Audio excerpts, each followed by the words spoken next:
Mesdames et messieurs, bonsoir. Il est 20h sur les antennes de la télé Futur Média. C'est parti pour le sommaire de cette édition avec Manko Watou Sénégal qui conteste les résultats des élections législatives du 30 juillet dernier. Abdoulaye Wade qui faisait face à la presse appelle au boycott des prochaines séances si l'organisation n'est pas revue. Tabaski 2017, sans lui, devrait être bien ravitaillé en moutons. 60 000 têtes sont attendues cette année. Les autorités promettent la sécurité dans les points de vente. Les producteurs de l'oignon local demandent à l'État du Sénégal de maintenir le gel des importations. Selon eux, le stock présent encore dans les zones de production peut alimenter correctement le marché au-delà du 30 août prochain. Et puis affaire amis collégiens, les acteurs de l'industrie musicale implorent la clémence du chef de l'État. Ils l'ont fait savoir cet après-midi. L'artiste est poursuivi pour offense au chef de l'État. Justement, voilà le sommaire de cette édition. Dans quelques instants, le développement.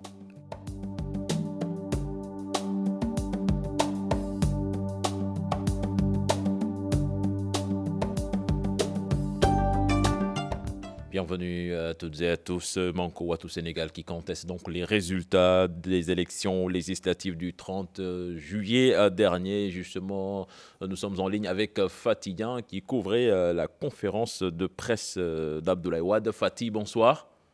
Bonsoir, cher Tigane. Alors Fatih, qu'est-ce qu'on peut retenir de ce point de presse de la tête de liste nationale de la coalition gagnante? Vous l'avez dit tantôt, cher Tigane, Maître Abdoulaye Wade a contesté les résultats. En tout cas, après la proclamation ou bien la publication de ces résultats, ce que Maître Abdoulaye Wade pense, c'est sa conviction. Les résultats ne sont pas, en tout cas, les résultats qu'on attendait. Il a contesté fortement les résultats. Pour Maître Abdoulaye Wade, la coalition Benno Bokk Yakaar ne peut pas sortir, en tout cas, victorieuse de ces élections. Autre point soulevé, Cheikh Tidiane Diawo, Maître Abdoulaye Wade appelle au boycott si toutefois l'organisation n'est pas revue, plus jamais de participation à des élections. Si toutefois l'organisation n'est pas revue. Également la distribution des cartes d'électeurs pour Maître Abdoulaye Wade et ses militants. Il y a eu beaucoup de problèmes et le déroulement du scrutin dans certaines localités telles que Touba pour Maître Abdoulaye Wade et les militants, en tout cas tous qui sont pour la coalition gagnante Watou Sénégal. Il y a eu beaucoup de mascarades. Ils ont parlé, en tout cas, de mascarade électorale, de non-élection. Ce qui s'est passé n'est pas une élection pour Maître Abdoulaye Wade et ses militants sur Tigane. Merci Fatih Dian, nous y reviendrons dans nos prochaines éditions avec des images. La coalition Ndaw Askan Wi de son côté tire à boulet rouge sur le patron de l'APR. Malgré sa large victoire préfabriquée, dit-elle, Macky Sall est minoritaire dans ce pays. Face à la presse, Ousmane Sonko et compagnie ont tiré le bilan de leur participation au scrutin du 30 juillet dernier. Compte rendu signé d'Issa Prera et Thierno Laurent Mendy. Ousmane Sonko tire un bilan mi-figue mi-raisin des élections de juillet dernier. La tête de liste et députée de la coalition Ndaw Askan Wi se félicite de son score, mais constate pour le dénoncer les couacs qui ont émaillé le scrutin. Il y a beaucoup de motifs à être satisfait. Il y a également des motifs à ne pas l'être. Le premier, c'est ce comportement inadmissible du gouvernement de Macky Sall, de l'État et de son administration en charge des élections. Je crois qu'aujourd'hui, le président Macky Sall a beau radoter, mais les sentiments qui l'animent le mieux, ça doit être la honte et la peur. Ndaw Askan Wi estime qu'avec ces résultats, un pas de géant est déjà franchi. Sonko et ses camarades pensent que ces élections étaient plutôt des présidentielles au regard de l'engagement de Macky Sall et de son gouvernement. Que l'enjeu, on était dans une élection présidentielle en réalité. La preuve, il a engagé la moitié de son gouvernement, les ministres les plus stratégiques de son gouvernement, son premier ministre, son ministre de l'économie et des finances, beaucoup d'autres ministres en charge de l'énergie ou de je ne sais quel autre département stratégique. Il a engagé tout son gouvernement et il a mis sur la table son bilan. Il doit être très inquiet. Le leader de la coalition Ndaw Askan Wi est conscient de la tâche qui l'attend à l'Assemblée nationale. Sonko et ses camarades se veulent des députés du peuple. tout un programme est déjà ficelé. Ils tiennent l'Assemblée nationale de manière injustifiée. Ils vont tenir une majorité écrasante à l'Assemblée, ce qui ne nous donnera pas la possibilité de nous exprimer correctement, de prendre l'initiative de la loi, de mettre en place des commissions d'enquête parlementaire pour mettre la lumière sur toutes les magouilles du régime de Macky Sall. Alors, il faut sortir de l'hémicycle, parce que pour faire la députation, on n'est pas obligé d'être scotché à l'hémicycle. Nous avons la possibilité, chaque semaine, d'adresser des questions orales, des questions écrites au gouvernement, et de vous convier, vous la presse, pour en parler aux Sénégalais. En perspective, Ndawi Askan Wi ira à la conquête de base électorale pour 2019. Ousmane Sonko et sa coalition sont arrivés 4e lors de ce scrutin au Sénégal et 1er au Canada, suffisant pour motiver encore la coalition pour les présidentielles de 2019. Bara Ndiaye, maire de Meouane, membre de la coalition Benno Bokk Yakaar, critique ses frères de parti. Certes, pour lui, le département de Tivaouane a été gagné, mais pas avec la manière. Je vous propose de l'écouter. Il est interrogé par Cheikh Anta Diop et Seyla Tir. Côté pourcentage, score, là où le département, avec 59 793 000 voix, à 47,88%, la commune de Meouane à 63%. Meouane a contribué fortement à améliorer le score de la coalition Benno Bokk Yakaar dans le département du Tivaouane. Au regard des tendances que nous avons, et si c'était à la présidentielle, le candidat de la coalition Benno Bokk Yakaar serait au second tour dans le département de Tivaouane. Ce qui a été à l'origine de cette situation, parce que là où un département comme Mbour à 54% de score, nous avons 47,88%. C'est une victoire certes, mais la manière n'y est pas. Ce score n'est pas à la dimension de l'ambition que le président de la République ne cesse de manifester pour le département de Tivaouane, en termes de projets et de programmes, mais en termes également de réalisation. Le président de la République a fait de notre département le hub énergétique du Sénégal. Nous avons 5 centrales qui produisent de l'énergie. Toben Power, Saréol, la centrale des ICS, Synergie PVSA, Tenmerina. D'autres projets qui sont dans une phase de maturation. Africa Energy également, pour bientôt. Donc si on réfléchit également en termes de densification du réseau, on se rend compte que Tivaouane a engrangé en 5 ans pratiquement plus que ce que le régime libéral a fait pendant 12 ans. Nous ne pouvons pas nous permettre quand même d'être à 47,88%. Tivaouane devrait faire partie de ces départements qui vont tirer la région de Thiès. Malheureusement, ça n'a pas été le cas. La départementalisation, le découpage, la délocalisation de Mbebes, 3 éléments majeurs qui intéressent la coalition Benno Bokk Yakaar de Keur Massar au lendemain des élections législatives. Le député maire de cette localité porte la voix des populations et réclame une implication directe des communes concernées à ce processus de découpage piloté par l'ANAD. Ils ont fait face à la presse. Là-dessus, nous écoutons Moustapha Mbeng, interrogé par Salif Sow et Asmalik Diop. Il y aura des études à faire parce que nous savons qu'il y a l'ANAT qui est là, qui gère les territoires. Et ANAT a commencé à faire un travail, des propositions. Nous avons notre mot à dire.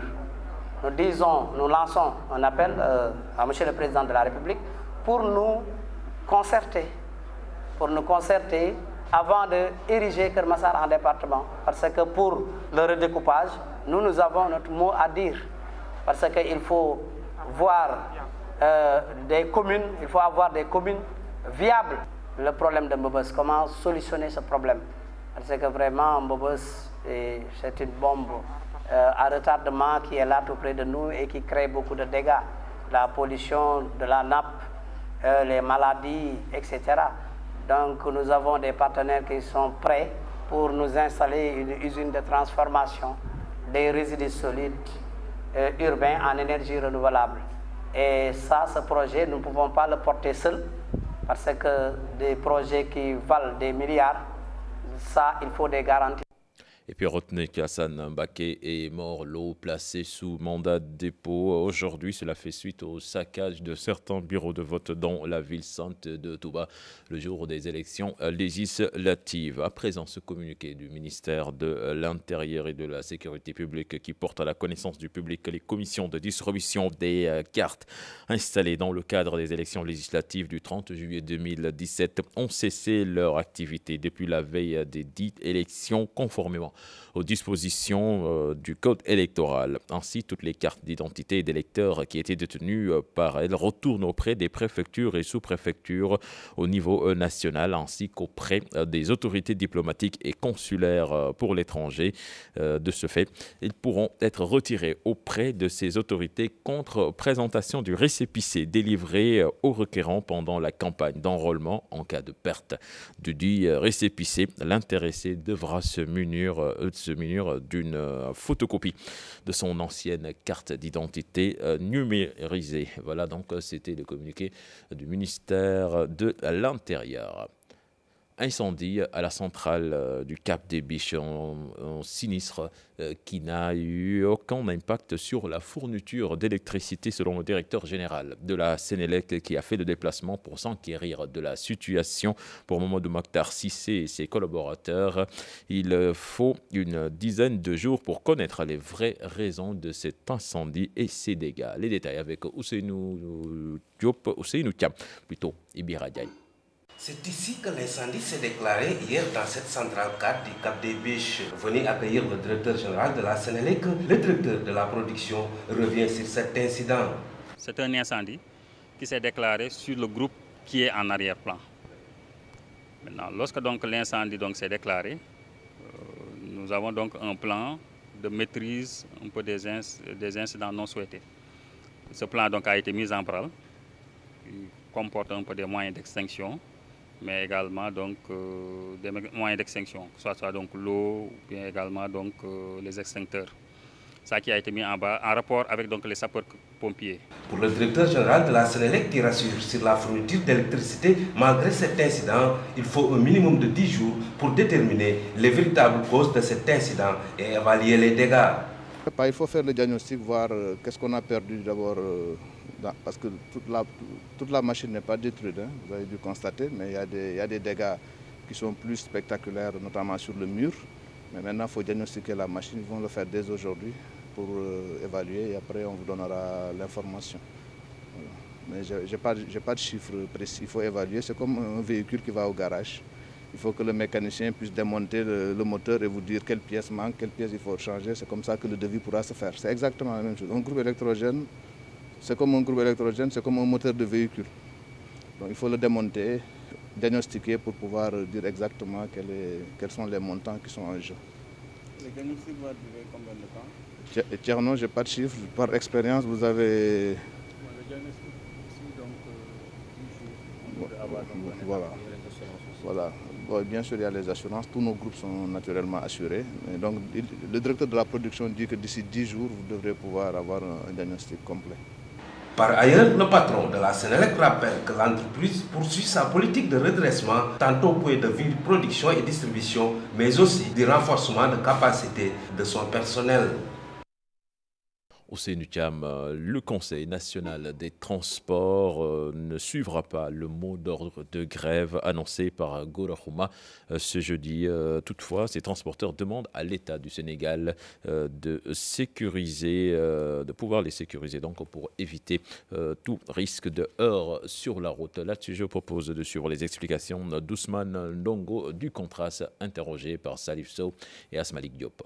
La déclaration que nous faisons là aujourd'hui s'adresse à M. Gora Khouma qui a lancé un avis de grève pour le 10, donc demain. Ce soir, à partir de 0h, nous faisons notre déclaration pour dire aux chauffeurs et aux principaux concernés qui roulent sur le corridor Dakar-Bamako que l'activité de grève que doit mener M. Gora Khouma n'engage que lui. Nous ne sommes pas d'accord, et nous ainsi que nos partenaires maliens, à savoir le Sinacor, avec qui nous avons tenu une rencontre le 15 passé pour évoquer les problèmes qui sévissent sur le corridor Dakar-Bamako. Nous ne sommes pas engagés avec ce que veut faire M. Gora Khouma, ça n'engage que lui. Nous lançons un appel au pouvoir judiciaire pour qu'ils prennent toutes les responsabilités nécessaires pour empêcher cette grève. Ne prenez pas en compte ce que dit M. Goro Khouma, parce que c'est des futilités. Peut-être qu'il veut faire de la politique, ça n'engage que lui. Préparatif de la Tabaski. Saint-Louis attend 60 000 têtes cette année. L'année dernière, beaucoup de cas de vol de moutons ont été notés à la frontière sénégalo-mauritanienne. Pour l'approvisionnement des sites en moutons, la police et la gendarmerie seront déployés sur tous les sites pour assurer la sécurité. La décision est prise lors du comité régional de développement organisé à Saint-Louis. En compte rendu de Ousseynou Diop et Habib Sek. Les éleveurs, associations de consommateurs et autorités locales des 3 départements de Saint-Louis, Dagana et Podor ont participé au comité régional de développement pour la Tabaski 2017. Cette année, plusieurs mesures sont prises par l'autorité régionale pour faciliter l'approvisionnement en moutons dans les forails pour éviter le vol de bétail entre la frontière sénégalo-mauritanienne. La gendarmerie, tout comme la police, ont pris un ferme engagement de renouveler tous les dispositifs qui étaient mis en place et qui seront renforcés d'ailleurs, compte tenu du fait qu'il y a eu beaucoup de cas de vol l'année dernière. L'État va aussi exonérer les droits de taxes pour accompagner les vendeurs de moutons dans toute la région de Saint-Louis. Mesures qui nous viennent déjà du niveau central avec la circulaire de M. le Premier ministre relativement à l'assouplissement du contrôle au niveau des routes, l'autorisation à bord de chaque camion de 3 bergers pour surveiller un peu le bétail, entre autres mesures. Donc nous avons demandé aux forces de sécurité d'appliquer immédiatement ces mesures qui sont arrêtées par le gouvernement du Sénégal. Les prix de transport du bétail qui ont été homologués et qui seront appliqués rigoureusement au niveau de la région. Les 750 000 têtes attendues à travers le pays, Saint-Louis compte accueillir les 60 000 têtes. Une rencontre avec les autorités mauritaniennes est aussi prévue dans les prochaines heures. Nous, l'année dernière, on était à un peu plus de 55 000 têtes. Donc cette année, nous attendons à peu près la même chose. Mais je dois préciser que l'année dernière, on avait beaucoup plus de moutons venant de la production locale que de moutons venant d'ailleurs. Dans les forails, les vendeurs arrivent petit à petit. Les acteurs ont profité de cette rencontre pour les appeler à diminuer le prix du mouton de Tabaski. Je vous l'annonçais en titre, les producteurs de l'oignon local demandent à l'État du Sénégal de maintenir le gel des importations. En effet, cette période de 6 mois qui a été instaurée pour permettre aux producteurs locaux de vendre leur récolte prend fin le 30 août prochain. Mais selon ces derniers, le stock d'oignons présent dans les zones de production peut alimenter correctement le marché national au-delà du 30 août. Des explications de Kermafal. Dans la zone des Niayes, l'oignon local est toujours disponible et en grande quantité, surtout avec la variété communément appelée Sonsa qui vient de mûrir. Il y en a beaucoup qui arrivent aujourd'hui, le poids qui est là. Il y a plus de véhicules qui descendent de part, plus de 10 camions qui descendent de part. Depuis ce matin jusqu'à cette heure, plus de 15 remorques qui partent. Il y a des véhicules qui partent à Dakar, il y a d'autres qui partent à Kaolack, il y a d'autres qui partent à Diourbel. À Potou, chaque jour, de nombreuses charrettes chargées de sacs d'oignons en provenance des champs arrivent à la décharge principale où se trouve une quantité importante d'oignons. Une situation sur laquelle les producteurs veulent attirer l'attention des autorités. Il faut que le directeur de l'ARM même fait attention avec cette fois-ci. Et surtout aussi le ministère des commerce aussi. Il aussi n'a qu'à faire attention cette fois-ci quand même. Chacun fait l'erreur. Nous bañ a juum te bi mooy ñu ubbi bunt bi ubbi soble bi fekk soble bi am ci réew mi béykat yi yàqule ci muy wax boo xam ne dana yàqal njiitu réew mi yàqal kilifa ci réew mi yëpp loolu baaxul loolu la ñuy def attention wax ko gouvernement bu Sénégal. Selon les horticulteurs, la production actuelle peut couvrir tout le marché local au-delà même de la date du 30 août. C'est pourquoi ils demandent à l'État de maintenir le gel des importations pour leur permettre d'écouler ce stock. Nous demandons à l'État de maintenir le gel car l'oignon est toujours disponible. Nous n'aurions jamais pris cet engagement si nous n'étions pas en mesure d'alimenter suffisamment le marché jusqu'au-delà du mois d'août. Pour rappel, chaque année, l'État du Sénégal instaure une période de gel des importations de l'oignon pendant 6 mois pour permettre aux producteurs locaux d'écouler leurs récoltes. Nous allons à présent à Ziguinchor où l'inspecteur des eaux et forêts invite les populations de la région à planter plus d'arbres que d'habitude. Le capitaine Mamadou Koudiaby a fait cette invite à l'occasion d'une manifestation destinée à sensibiliser les populations sur la nécessité de faire face à la désertification qui gagne de plus en plus les régions sud du pays. Là-dessus, je propose de l'écouter, Mamadou Koudiaby, interrogé par Boubacar Diassi et Lamine Magnan.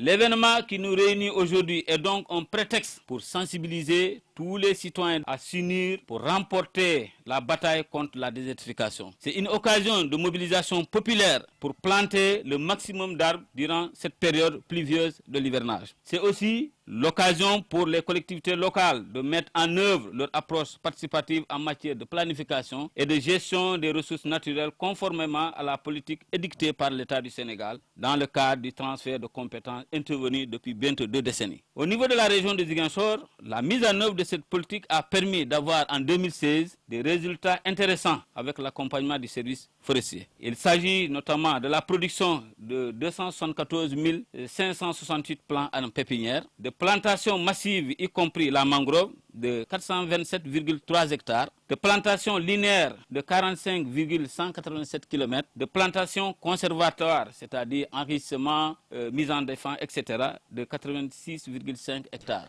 Parlons à présent de toute autre chose avec les nouvelles technologies de l'information et de la communication. La responsabilité des administrateurs de comptes ou groupes WhatsApp est-elle engagée? Oui, disent les blogueurs. Alors, pour éviter les séries d'arrestations liées aux propos tenus sur les réseaux sociaux, la prudence est conseillée. Des sanctions sont prévues par le code pénal. En sujet signé Habib Faye et Abdoulaye Diallo. WhatsApp suscite beaucoup de débats chez les Sénégalais. Les administrateurs s'invitent dans la polémique, leur responsabilité est engagée. L'administrateur joue le rôle de quelqu'un qui est là pour donner des ordres, pour dire il faut faire ça, il faut ne pas faire cela. Et quand il y a des contenus qui ne sont pas adaptés à la plateforme, l'administrateur a le droit de dire j'enlève ce contenu-là.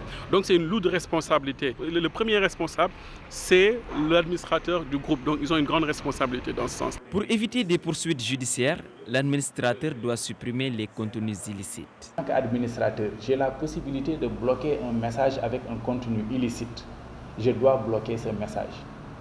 Il y a un adage qui dit que nul n'est censé ignorer la loi, etc. Donc, je sais d'emblée que tous les propos à caractère xénophobe, par exemple, à caractère raciste, la diffusion de fausses nouvelles, l'atteinte à la vie privée d'autrui, l'atteinte à la dignité, à l'honorabilité de la personne, etc., ce sont des comportements qui sont sanctionnés par mon ordre social et plus particulièrement par mon droit pénal. Si je suis conscient... L'article 248 du Code pénal sénégalais régit les moyens de diffusion publique. WhatsApp a été créé à ses débuts comme étant un espace strictement privé. Mais il ne faut pas oublier que l'article 248 du Code pénal, qui vise les moyens de diffusion publique, a utilisé un terme qui est générique, tout autre moyen de diffusion. Quand on dit tout autre moyen de diffusion, ça veut dire que tout support de communication peut potentiellement être qualifié de moyen de diffusion publique.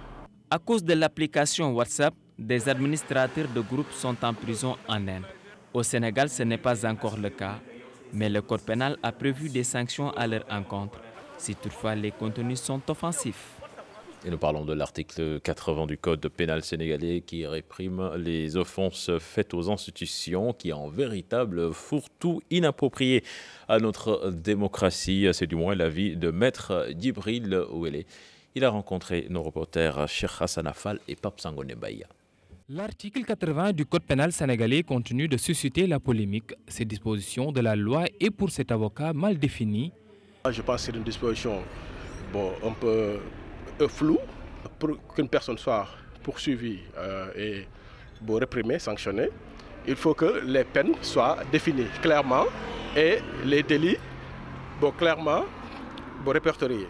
Donc ce qui n'est pas le cas de l'article 80. Cet article est jugé comme étant un peu confus et gagnerait à être revu. Personnellement, je pense que c'est une disposition fourre-tout qui permet en tout cas au procureur, en tout cas au maître des poursuites, de définir a posteriori les éléments d'infraction. Donc c'est une disposition qui est là, malheureusement, dans l'ordonnancement juridique du Sénégal et qui ne permet pas en tout cas une bonne application de l'état de droit. Pour Maître Wele, ces dispositions du code pénal peuvent impacter sur la vie démocratique du pays. Dans toutes les grandes démocraties du monde, en fait, ces dispositions ne figurent plus dans les dispositifs, en tout cas pénal de ces pays-là.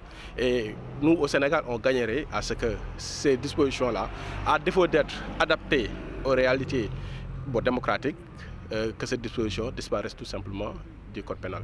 Les manœuvres et actes de nature à compromettre la sécurité publique ou jeter le discrédit sur les institutions politiques ou leur fonctionnement, tels sont les délits condamnés par l'article 80 du code pénal sénégalais, des dispositions jugées répressives aux yeux de certains juristes. Ce qui nous amène à parler de l'affaire Ami Collé Dieng. Les acteurs de l'industrie musicale implorent la clémence du chef de l'État. Ils l'ont fait savoir cet après-midi lors d'une conférence de presse. Compte rendu signé Aïssatou Paye et Modou Diop.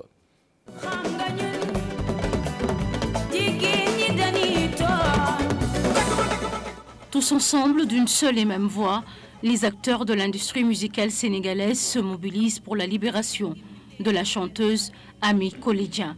Regrettant les propos de cette dernière, ils demandent clémence et pardon. Le président des acteurs de l'industrie musicale, ainsi que tous les acteurs et artistes, présente ses excuses à son Excellence M. Macky Sall et au peuple sénégalais.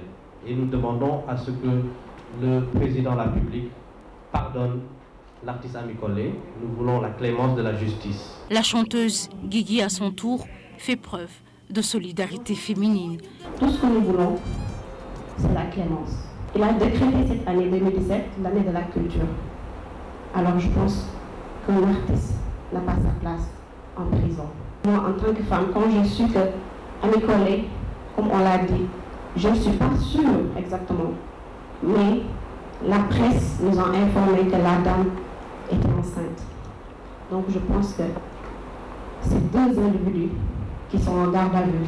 Au nom de Gunman Roman, le mouvement hip-hop soutient une des leurs, de même que le chanteur Abdou Guité Sek. Ami Collé a apporté beaucoup plus de choses positives à cette société, à ce Sénégal, que le contraire. Et je pense que pour cela, elle mérite d'être pardonnée. On est là aujourd'hui pour soutenir une amie, une sœur, une artiste. Ça aurait pu arriver à n'importe qui d'entre nous. Et quel que soit le cadre dans lequel on le fait, je crois que chacun d'entre nous, artiste, doit soutenir Ami Collé Dieng. Au nom de tous les artistes, l'association des acteurs de la musique demande la clémence de l'État.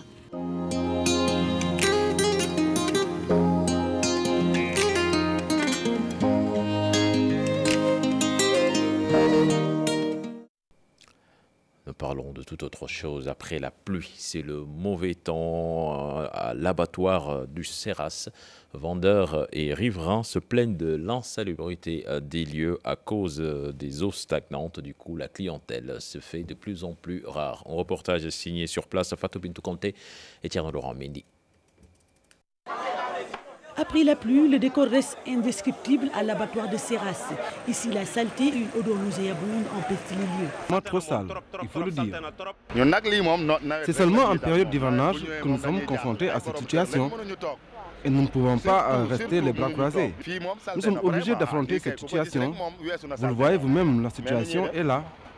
C'est très sale, nous sommes conscients, mais que faire? Cette saleté a fini même par chasser la clientèle aux grandes dents des vendeurs. Après la pluie, nous vivons des moments très difficiles avec cette saleté.